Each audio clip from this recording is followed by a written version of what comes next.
Assalamu alaikum. My name is Shah Khan and I'm a student. First of all, I would like to congratulate Dr. Zakir Naik because not only the Muslims but everyone here is actually proud of you.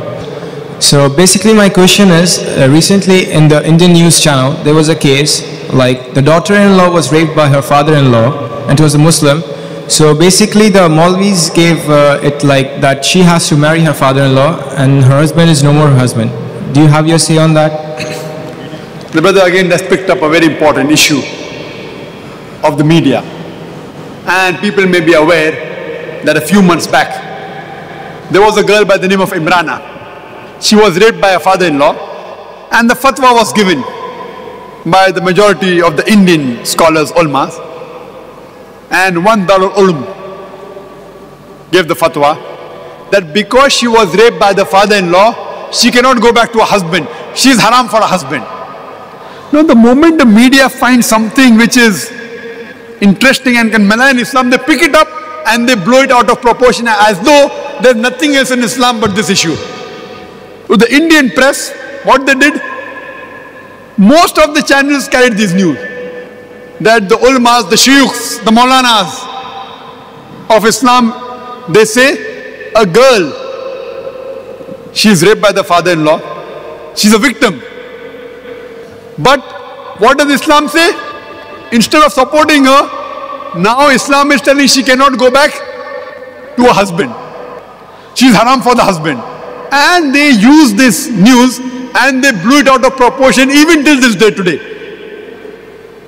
Again, I always say that if you don't know how to answer the media, the people should be trained.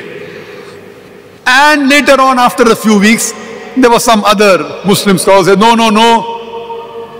she is not haram for the husband, she can go to her husband. Whoever is giving fatwa that she is haram for the husband is wrong. We are fighting like cats and dogs in front of the non-Muslims. We are washing our dirty linen in public. The joke is that both the groups of scholars are quoting the same verse of the Quran to give a fatwa. The group of scholars who say that she is haram for the husband, they are quoting a verse from the Quran from Surah Nisa, chapter number 4, verse number 22, which says that you cannot do nikah with the woman who your father has done nikah with. Now in Arabic, nikah has got two meanings.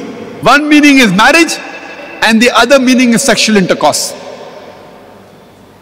And you ask any Arab who is well versed with Arabic, he'll tell you yes, nikah has got two meanings. One is marriage, the other is sexual intercourse. Now this first group of scholars, which are in majority belonging to a group of Darul Ulum, they take the meaning of nikah as sexual intercourse. So if you take the meaning of nikah as sexual intercourse, the verse of the Quran says that you cannot have sexual intercourse with your sister. You cannot have sexual intercourse with your paternal auntie, with your maternal auntie, and you cannot have sexual intercourse with that woman who has had sexual intercourse with your father. So based on this, they say that father did sexual intercourse with the woman, now that woman cannot do sexual intercourse with the son, therefore the husband becomes haram. The other group is fighting, no, it is nikah, and we are fighting like cats and dogs. We should use a hikmah in replying. Point number one. What happened with Imrana was not sexual intercourse, it was zina bil jabr, rape. There's a difference between rape and sexual intercourse. And rape is not called nikah in Arabic. Point number one. That answers. No, you're playing with words, it is the same. No problem. See, as I told you, if someone says something wrong, there's a technique of debating. If someone says 2 plus 2 is equal to 5, instead of arguing, I will say, okay, take 200,000 dirhams, take 200,000 dirhams, now give me 500,000 dirhams. He'll say, no. Turn the tables over. So when I was asked this question, I told that I agree with you for sake of argument, that nikah means sexual intercourse. So the verse of the Quran would read that you cannot have sexual intercourse with your sister, with your paternal auntie, with your maternal auntie, and with the woman who has had sexual intercourse with your father. That means Quran gives permission, you can have sexual intercourse with your neighbor woman, with the woman on the street. They said, no. I said, why? If you mean nikah means sexual intercourse, so Quran says don't do sexual intercourse with your sister, with your paternal auntie, maternal auntie, and the woman who your father had intercourse with. But you can have sexual intercourse with the neighbor woman, with the woman on the street, and the answer is no. So the right meaning is nikah means marriage, which reads you cannot marry your sister, you cannot marry your paternal auntie, your maternal auntie, and you cannot marry the woman that has married your father. But surely you can marry the neighboring woman. You can marry the woman on the street. So with hikmah, without fighting who is right, you give this, and no ulama will ever say that you can do sexual intercourse zina with a girl on the street. So use your hikmah and the problem is solved.